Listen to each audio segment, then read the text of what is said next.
We are live. Happy New Year. We mostly wanted to do a live today and wish everyone around the world a happy New Year. I guess we're a little bit over an hour before 2024 arrives in India. Then a few hours behind that, 2024 will be arriving in Europe and the UK, and then we're over here in New York. So yeah, we got a little while left. We're about 13 hours nearly until we get to 2024 over here. But we thought we would do a live stream and an Ask Us Anything about 2023. So we thought we would first start off with our movies. And, it took us a minute to remember where 2023 started and ended. And by the way, when we're talking about this, feel free to throw any questions in the chat if you want to ask us anything at all about 2023 or whatever you like.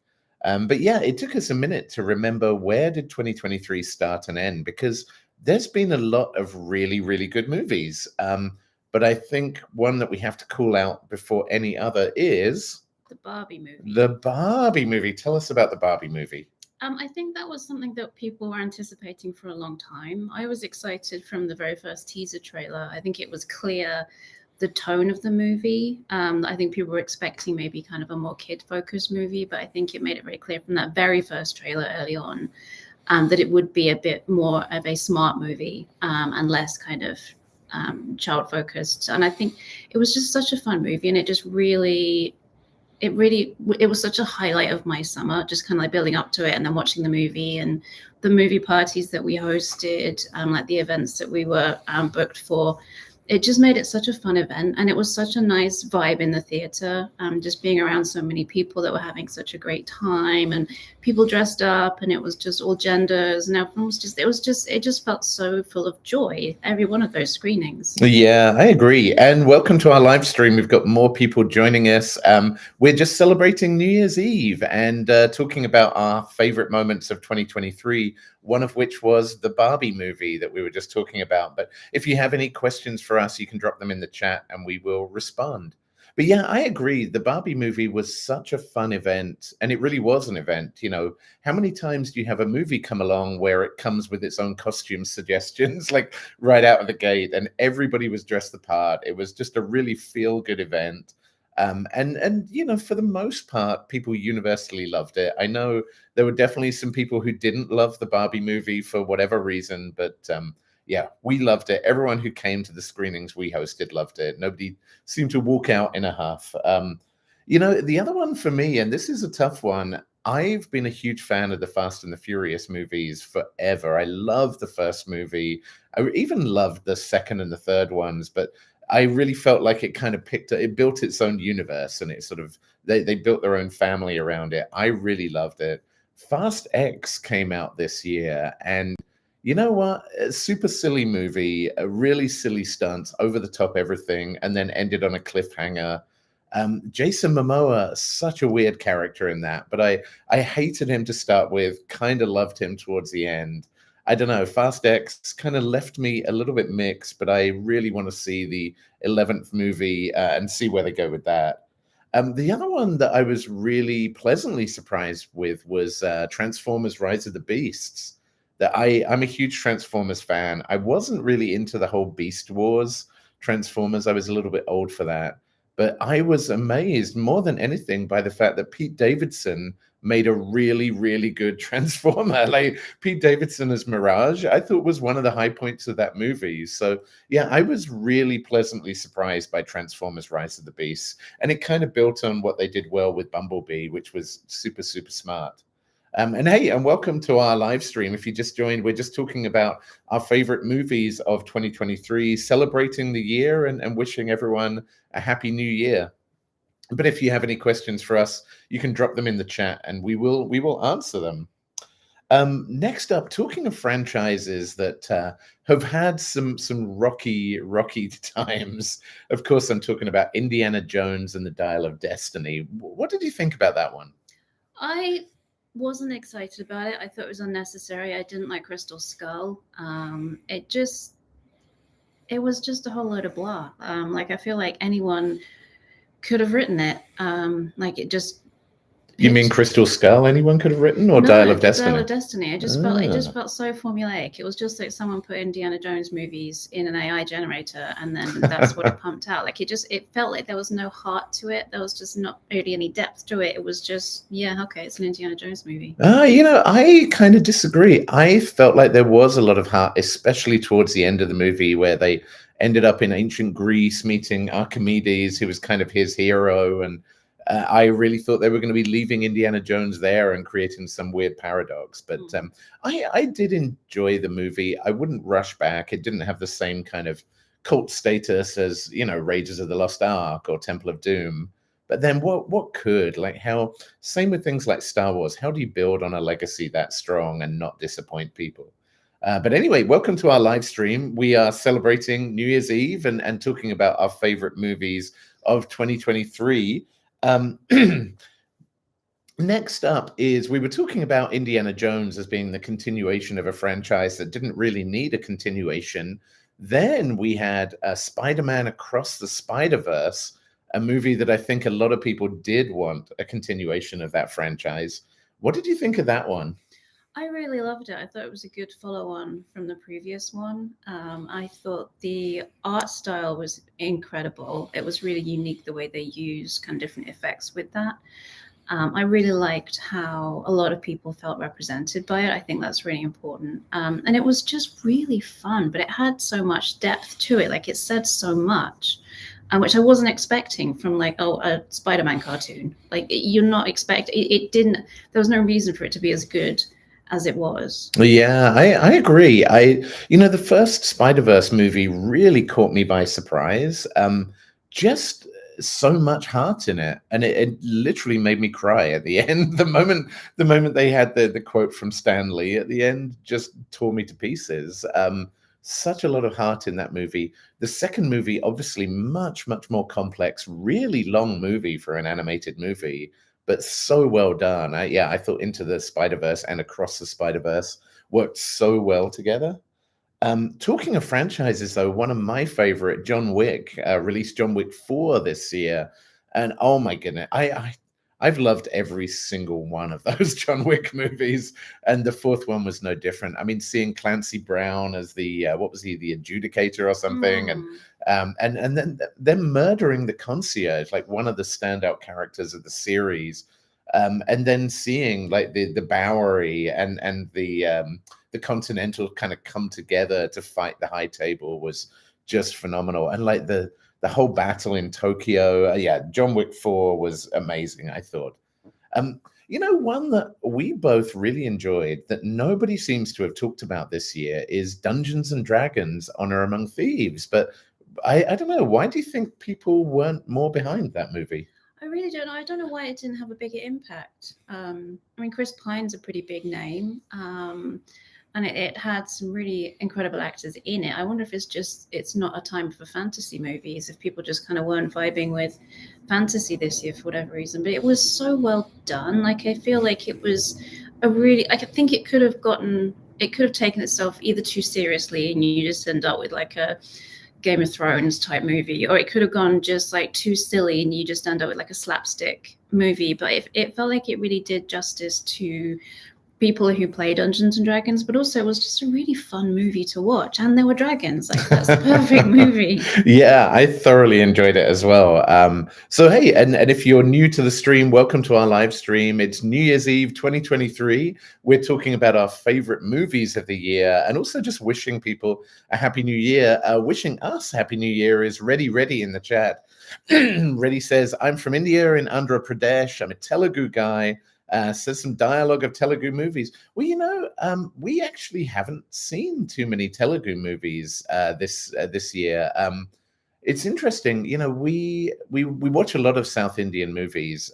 We also watch a lot of Bollywood movies as well in Hindi, wherever we can. They're not always playing on the movie theaters near us here in New York. But yeah, we haven't seen many Telugu movies. And I'm trying to think, I think maybe the last Telugu movie we saw, and this sounds terrible, is RRR, which I guess maybe we rewatched around the Oscars. I forget. But I don't know if we've seen any Telugu movies in a while. I think the last Indian movie we saw was Pathan that we saw in the cinema, which was so fantastic. Like we were a little bit late to the party with War and the Tiger movies, and we saw those on streaming services. But then actually getting to go to the premiere of Pathan and to see it at this, in a packed movie theater of people who were really enthusiastic was just a great experience. Have we watched Salah? We have not yet. You know why? Because we've been really, really sick. I don't know whether it's COVID or whatever it is. It's probably been about 3 weeks that we've been really ill. And like more than anything, we just didn't want to be those people in a cinema coughing over everyone and sneezing. So we have not yet seen Salah, but I am desperate to. The reviews sound fantastic. The press about it is really strong. Oh, Fighter with Hrithik Roshan, and yeah, so Fighter, it's one that looks a lot like us, like Top Gun, but to see Hrithik Roshan, Deepika in it as well, just looks incredible. I cannot wait to see Fighter. Thank you, Yash C. Wishing you a happy new year. Roll on 2024. Yeah, I feel the same. I've been so bored with this winter of being sick and just coughing all the time. I'm looking forward to a fresh start, January, starting healthy, starting strong. Rishi Babsa, happy new year. Happy new year to you as well. Thanks for all the kind wishes in the chat here. So we were talking about our favorite movies of 2023. We've already just talked about Patan. One that I was not expecting to enjoy as much as I did was the Super Mario Bros. Movie. For an animated film, Chris Pratt, I was not looking forward to seeing as Mario. And yet I thought they did a fantastic job. It was a really, really fun movie. I loved it. So that was on my list. Five Nights at Freddy's. What about it? It's one that a lot of people don't seem to like. But what did you think of Five Nights at Freddy's? I had fairly high expectations because I read up a little bit about it and I knew how much attention to detail was going into creating it. So I was fairly confident they would do the source material justice. I was not expecting it to be as good. I thought, oh, it's going to be an enjoyable movie, but ended up liking it enough that I cosplayed one of the characters for a con recently. Which character did you cosplay? The cupcake, because that was my favorite one. It was just such a fun movie, and I think it probably benefited from having a teenager who could kind of download all of the FNAF backstory and lore to help us understand all the little Easter eggs and things like that. But it was just nice having it being a franchise that our kids have enjoyed for probably since its inception. It's a good 10, 15 years they've been playing those games. But kind of experiencing it with them was just a really nice bonding moment as well. I think that added to how much I enjoyed the film. Yeah, completely agree. Winnie the Pooh, Blood and Honey. That was one we watched the trailer for, and I thought this could be a real sleeper. I love slasher movies. And I watched it on my own because no one else would watch that movie with me. And I've got to say, Winnie the Pooh, Blood and Honey was one of the worst movies I've seen. I hate to call out negatives, but man, Winnie the Pooh, Blood and Honey was a terrible movie. Equally terrible was another movie I was so looking forward to, The Meg 2. Like, I've read all of the Meg books, even the books that he had to release on PDF, the author, because he couldn't get them published. I've read all of them. And the second Meg book, The Trench, was fantastic. The movie was just incomprehensible garbage. So I was super disappointed with both Winnie the Pooh, Blood and Honey and The Meg 2. And that should probably surprise nobody. In the chat here, we've got, please react to Telugu movies. Yeah, we will actually. We're kind of behind on a lot of upcoming Indian movies that we need to go back and talk about. But yeah, you're right. You're calling out Prabhas, NTR Jr., Ramcharan, Balakrishna, Alu Arjun. Yeah, so yeah. I'd love to see some more from Alu Arjun. Yeah, it was there was a time when we reacted to all of his top songs and his dance moves and all sorts of crazy stuff. So we absolutely will get back to more Telugu content and other South Indian content as well. Krish 4 with Hrithik, man, that superhero franchise is fantastic. I cannot wait to see more about that. And Bang Bang Reloaded. I wasn't even aware that that was coming out. I guess Bang Bang was a remake of a Tom Cruise movie. The Tom Cruise movie was terrible. Bang Bang was really fun. I wasn't aware they were doing another Bang Bang movie. That was a lockdown. Meg 2, we need something entertaining from Jason Statham. We really do, don't we? Yeah, he was not good in the Meg 2. Such a solid bet to get a movie with him in it and to get it so wrong, so it's just a boring movie. That takes effort to make Jason Statham boring. To make a movie with giant prehistoric sharks boring, how do you do that? Yeah, I mean, the other thing that's been divisive this year has been the Marvel Cinematic Universe. I've enjoyed some of the movies to some extent, but it's definitely lacking the magic that we saw with, Avengers, Age of Ultron, for example, or like the first Captain America movie. It feels like it's a little disjointed. So I cannot wait. Oh, Loki. What did you think of Loki? Let's talk about that. I really liked Loki. I feel like the last season it wobbled a bit, which I think is quite common for 3-season arcs. Often there's a wobble in the middle as it's kind of figuring itself out halfway through.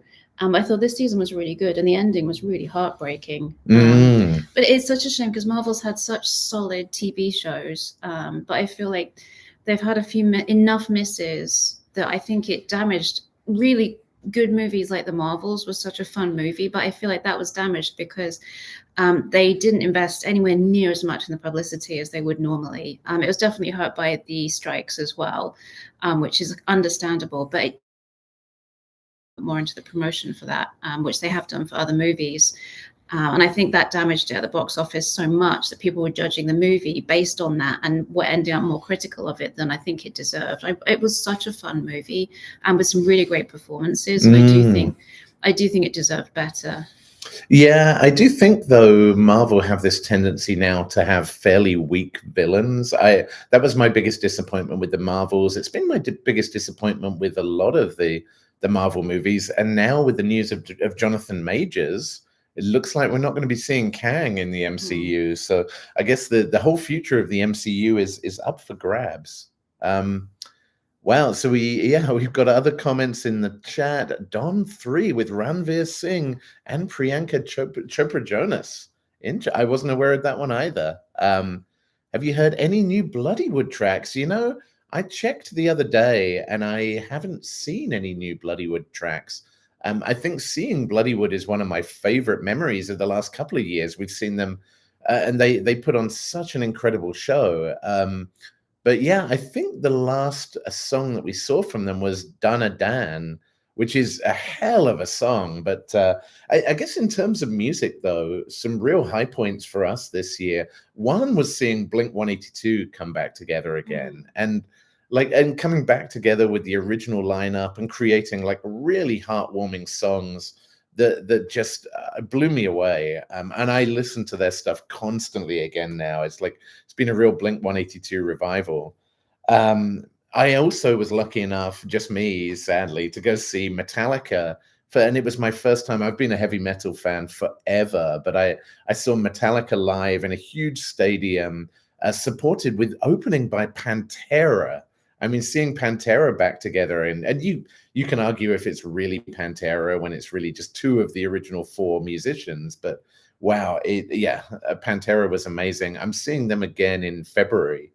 But the other one that I really, really enjoyed getting into was Baby Metal this year. They've reformed with like a new lineup. They kind of lost one musician, gained one musician, and I just think they're stronger than ever. And some of the collaborations they've done with like Bring Me the Horizon and Tom Morello have been so good. Subenda Mumu is asking us, do we have any resolutions for this year? Do you have any resolutions? I don't like resolutions. I think it's a bit arbitrary and it's difficult to stick to, but I do throughout the year, I try to implement habits that are going to improve me as a person and kind of give me new skills. And one of the things I committed to this year was doing a Google project management certification that I've almost finished. I'm really proud of that. That's a good thing to add to my resume. The recent thing that I've started is committing to learning languages. I'm starting with Spanish just because I've got a lot of Spanish speaking friends. And so I just think, especially living in America and New York specifically, there's such a big Spanish speaking population that feels like an obvious choice. But I would like to learn more languages. I think there's so much value, and I appreciate communication so much that I'd like to be able to kind of communicate better. And I think languages are a way to do that. Yeah, really good point. I think for me, one thing I really want to do, one is just create more content for this YouTube channel and get into more of a regular rhythm, especially now that we're doing a little bit less travel, and we just have a bit more time to do it now. But two, I've always wanted to get into acting. And just before the pandemic, I auditioned for a small local kind of community theater play. It was an old comedy play, and I got accepted. And well, I got a callback, which is kind of the first round of auditions. And I was going to be kind of a lead comedy character in this play. And in my head, it was all playing out. And then, of course, Christmas, COVID hit. And within 24 hours, the theater was shut down. The company moved to Florida, where you could still do whatever the heck you wanted. And I lost my opportunities. So I really want to get out there and just meet some community theater people and just try my hand at acting and see how that goes. And you also committed to fitness this year, and you've stuck with that. Yeah, true. I work out every other day at the moment in our basement at home. We've just got a weights bench and some weights, and I really enjoy the routine of that. So yeah, I do want to keep that going. We've also got some other comments in the chat. Wow, I like you both. Well, thank you very much, Ready. We like you too. Happy New Year. And see if I can pronounce this without butchering it horribly. Sankranti Subhakankashalu. I think I got the second word really badly. Subhakankashalu, South India's famous biggest festival. Well, Happy New Year to you as well. I hope you really enjoy the festival. And Merry Christmas, says Rishi Bhavsar. Yes, thank you very much. How is my Mustang? A year or so, or 2 years ago now, I had an older Mustang, a 2002. We got really badly flooded, and the Mustang just became a fish tank. It was literally filled to the brim with water. The water around the car subsided, and it was still full of water in the car. It was as dead can be. I now have a 2006 Mustang, and it is the silliest car. It's got doors that open up instead of out, like Lamborghini doors. It's got a 5-liter V8 engine in it with all sorts of crazy performance modifications. And I bought it because nobody else would be stupid enough to buy that car. It's just the least practical, silliest car. And the first thing I did was put a humongous subwoofer in the trunk. So it doesn't even have a spare tire anymore. It just has a giant speaker in the trunk. But I love it. I love driving the thing. The clutch is getting a little worn out. That doesn't last too well. So I may need to spend some money keeping it going. But yeah. So I guess in the interest of time, we should talk about what are we looking forward to in 2023. Some of the movies you've mentioned, actually, I'm really looking forward to, especially Fighter. I'm looking forward to the new Yash Raj, the Spy Universe films as well. So seeing Tiger come back again, I think is going to be a lot of fun. Let's talk about Furiosa. And while you do that, I need to get a charging cable for this laptop. So you tell our viewers about Furiosa. I will be right back. So Furiosa is from the Mad Max universe, and it's coming next year. I'm really looking forward to it because I did do a deep dive on the Mad Max movie.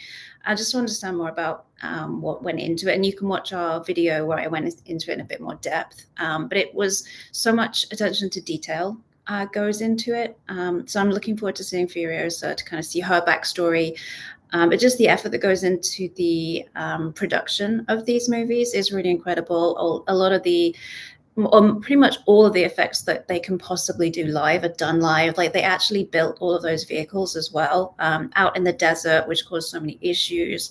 The ones where we had the people on poles, that was all done live with stunt performers. So that kind of detail, I think, is really going to add to it. So that's something that I'm really looking forward to with that movie when that one comes out. And I think that's the beginning of the year. I can't remember exactly. And yeah, and I think it's got Anya Taylor-Joy in it as Furiosa, and she's been doing some great work recently. I think Queen's Gambit was where she got well known, and then kind of seeing her career take off is really interesting. Yeah, there's if you wanted to know more about the Mad Max movies and the effort that went into it and the decades of effort that went into it, there's a really good book called Blood and Chrome. And I learned so much about movie making from that book as well. It really goes into it in a lot of depth. So that's a really good one just to kind of find out more about movie making and how difficult it is as well. And the reasons that it does explain a lot of reasons why movies can sometimes feel a bit disjointed if you've got a lot of people giving their input. And if the studios disagree with the director's vision, that kind of thing. So it really helps you understand why some movies don't do as well or aren't as good as they should be. You all set now? We have power. So the next movie on our list that we're excited about is the new Deadpool movie, which I'm out of breath from running down the steps. But what are you specifically excited about Deadpool 3? I think I just enjoy Deadpool as a character, and the other movies have been so well done. I just enjoy just hanging out with Ryan Reynolds for a bit and him being that character. He gets so much joy from being that character, and was so instrumental in bringing that to the screen. So I think just seeing whatever happens in that movie, I'm going to enjoy it. I don't really have any expectations, but I know it's going to be fun. Yeah, well, hanging out with Ryan Reynolds is one thing, but hanging out with Ryan Reynolds and Hugh Jackman back in the yellow suited Wolverine suit looks so fun.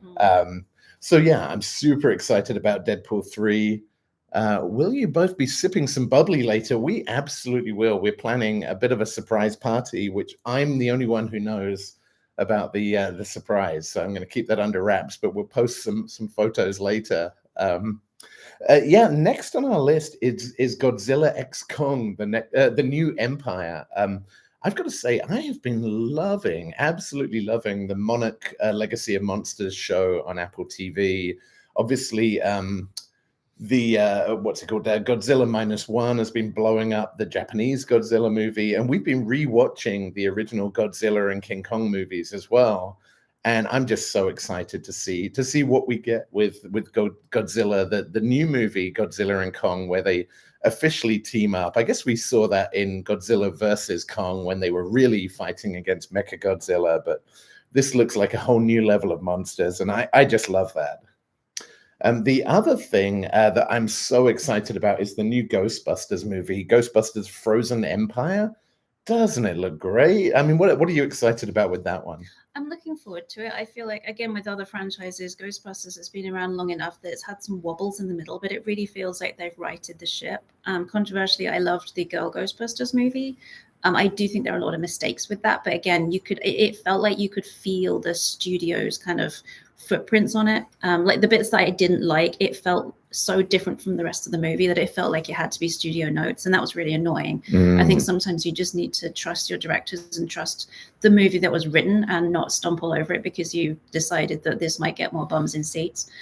So I did really like that movie. I really liked the kids go. I can't remember, what was the last one with the Afterlife. I really liked that one. I felt like there was the fan service made me a little bit, I don't know, I wasn't fully on board with that. I felt a little bit pandering, but it was nicer than not acknowledging kind of the previous movies at all. But it's just fun. Like Ghostbusters movies should be fun and they should have heart to them, but it should just be enjoyable to watch. And the last couple have really felt like that. Yeah, I completely agree. In the chat, Rishi's sharing with us that Nick Jonas and Priyanka Chopra Jonas are having their first baby together. The baby is due on January 15th and will be called Malti Marie Chopra Jonas. Had the baby in Oh, I had the 2022. baby in. Oh, I'm sorry. I was reading while I was talking. Wow. So the couple announced their daughter's arrival in a joint statement shared via Instagram. That is very, very cute. And in New York. So And not far from yeah, not far. You and know, that's very close to my birthday as well. So. that is very close to your birthday indeed. The other things that I'm kind of mixed on, but I'm also just looking forward to in 2024. One is the second part of Dune and Denis Villeneuve's movie, which, you know, the first one was long and heavy, but I did really, really enjoy the Dune book. The second one that we haven't even seen the first part yet intentionally is this Rebel Moon, you know, Zack Snyder's kind of Star Wars, kind of Dune type of a script. One of the reasons we haven't seen it is that it's only a part one, and it kind of bugs me that they're doing it in two parts that are spread so far apart. But also, Zack Snyder's made a lot of noise around how he had to basically slice up his original R-rated version to meet Netflix's strict PG-13 ruling, which sounds honestly a little bit suspect. We've seen a lot of R-rated stuff on Netflix, but I am really looking forward to seeing the final sort of R-rated version when it releases on Netflix, and seeing both parts probably just back to back and watching it all together. I think it will be cool to see what his vision of an alternative Star Wars style world would be. Yash says you can't beat the original Ghostbusters soundtrack too. Yeah, you're so right. I got to say, I loved in Afterlife seeing the original Ghostbusters back again, seeing that homage to Egon at the end. Ghost Egon was just amazing. It was such a fun time. Well, I think that is all we've got for you today. We kind of wanted to be mindful that obviously it's only about 40 minutes until the end of the year there in India. And then it's not too far past that when you get to the UK and Europe and then here in the East Coast. And we've got a little party to prepare for here in Nerd Safari Land. So more than anything, we just wanted to wish everyone a really, really happy new year. We hope you've had a fantastic 2023. Thank you for watching our channel, and we will be back in 2024 with loads more stuff for you. So we really, really look forward to being connected with you all in 2024 and sharing our passion for movies and TV shows and music and whatever other geeky stuff we can find. So happy New Year, folks. Have an awesome evening, and we will see you on the other side.